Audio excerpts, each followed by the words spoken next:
Now we know the 32 nations that will be heading to the World Cup. The cast of those who miss out includes a side that reached the semifinals in the past two tournaments: Holland, a four-time winner and Euro 2012 finalist; Italy, and the side that won the past two Copa Americas Chile. 3 of the last 4 champions of Africa, Cameroon, Ivory Coast and Zambia will also be staying at home, as will 3 semi-finalists from the past 2 Asian Cups UAE, Iraq and Uzbekistan. And while we are at it, so too will the last 2 finalists of the Gold Cup, CONCACAF's continental equivalent, Jamaica and the United States. If nothing else, this tells us is that international football is not permanent. There is such a thing as social mobility, and it is often not based solely on a golden generation or the birth of some all-conquering superstar who carries a team. The base has expanded, there are more countries who can be competitive, and the gap between the very best and the middle tier has contracted. Pretty much the polar opposite of what has happened in club football. The argument over what constitutes the highest level of football is a tired and empty one. It is obvious that even the best national sides in the world would struggle to qualify for the Champions League quarterfinals. It is not just the concentration of talent that exists in club football, it is the fact that these sides train together all year long under top managers who are given time to work. The product, inevitably, will be better. But that shouldn't matter. A higher standard does not automatically imply a more attractive proposition. In fact, the inclusiveness of the international game and the fact that all matches can become tight affairs ought to be the selling point. 2 2014 finalists, Germany and Argentina, won just 4 of 7 games each in the 90 minutes. And of the 14 combined games they played, just 2 were decided by a margin of more than a single goal. This simply doesn't exist at the highest of club football, whether domestically or in the Champions League. And it is a strong selling point. We may not be able to offer top quality, but we can offer top drama and uncertainty.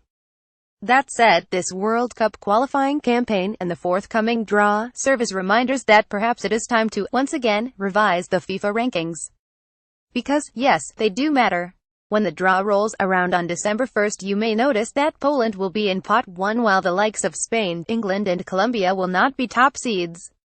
And that may surprise you, since Poland failed to qualify for the last World Cup and exited Euro 2016 at the quarterfinal stage, winning 2 of 4 games. But it is merely a function of playing the FIFA rankings game, something they have done better than most. The rankings are calculated over a rolling 4-year period, in this case, going from November 2013 to October 2017. They award points based on the nature of the game, competitive or friendly, the ranking of the opponent, and, obviously, the result. An average for each match played is then calculated, with recent results counting more. What this means is that if you are clever, you can pick the right opponent at the right time in your friendly matches and maximize your average. Or, in some cases, pick no opponent at all, because if your competitive results are good, then why jeopardize them by throwing a friendly into the average? Which is what Poland did. Drawn into a weak qualifying group, Denmark, Romania, Armenia, Montenegro and Kazakhstan, they realized they had little to gain from playing friendlies. So they kept those to a minimum. They played just 8 friendlies in the 3 years leading up to the draw. England, Spain and Italy, 3 sides who most definitely did not play the FIFA rankings game, played 14 in that period. And all 3 are ranked lower than Poland. They are not the only ones. Countries like Romania and Switzerland have done the same. In fact, Romania were one of the pioneers. Just over 2 years ago, they ranked as high as 7th in the world despite failing to qualify for Euro 2012 or the 2014 World Cup and finishing 2nd in the Euro 2016 qualifying campaign. It seems obvious that this bug in the machine is something FIFA ought to address in double-quick time. There seem to be few things we enjoy more than tearing down public figures. So maybe the backlash against Gary Lineker for agreeing to host the 2018 World Cup draw on December 1st should not surprise us. Lineker will be presenting the event alongside a Russian journalist, Maria Komandnaya, and will, no doubt, be paid handsomely for it.